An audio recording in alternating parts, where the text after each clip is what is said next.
vu entrer sans se méfier, un visage calme dans leur cercle, un sourire tranquille, une voix normale, comme si j'étais juste une pièce de plus sur la table. Alors ils ont commencé à parler. Pas de grande stratégie, pas de plan écrit dans l'ombre, non. Ils parlaient doucement comme on murmure un poison. Ils essayaient de me changer, de glisser leurs mots dans ma tête, de plier mon regard jusqu'à ce que je voie mon ami comme eux voulaient que je le voie. Ils disaient qu'il n'était pas fiable, qu'il finirait par me trahir, qu'il ne valait pas ma loyauté, chaque phrase une goutte de venin. Ils voulaient que je l'abandonne, que je quitte sa bataille, sans même m'en rendre compte. Alors j'ai écouté, je restais calme, je hochais la tête parfois, comme si leurs mots trouvaient un chemin en moi.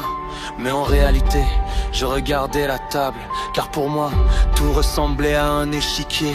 Leurs paroles étaient des mouvements, leurs tentatives, des attaques lentes, des pions qui avancent en pensant que personne ne voit la stratégie. Ils pensaient déplacer mes pièces, ils pensaient me transformer, mais ils ne voyaient pas que je jouais une autre partie. Silencieuse, patiente, car je n'étais pas un pion, je n'étais pas une pièce perdue. J'étais le cheval de Troie qu'ils avaient eux-mêmes laissé entrer. Je marchais parmi eux comme si je faisais partie de leur camp. Je laissais leurs mots flotter dans l'air, comme si je les acceptais, mais dans l'ombre quelque chose grandissait. Un plan, un mouvement lent, qui attend son moment. Puis un jour, un doute traverse leur regard, un silence trop lourd, une question qui naît. Et soudain, la fourmilière commence à s'agiter.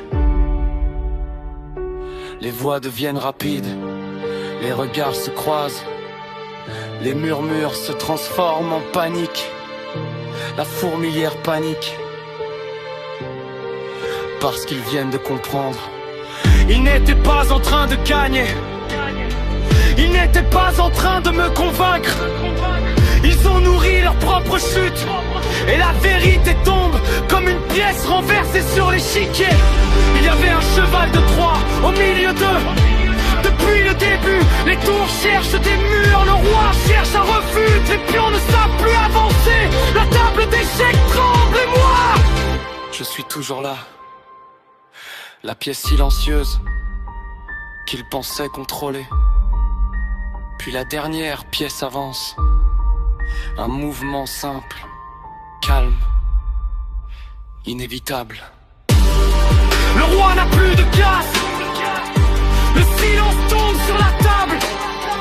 Et dans ce calme soudain, un seul mot résonne dans leurs esprits: échec et mat.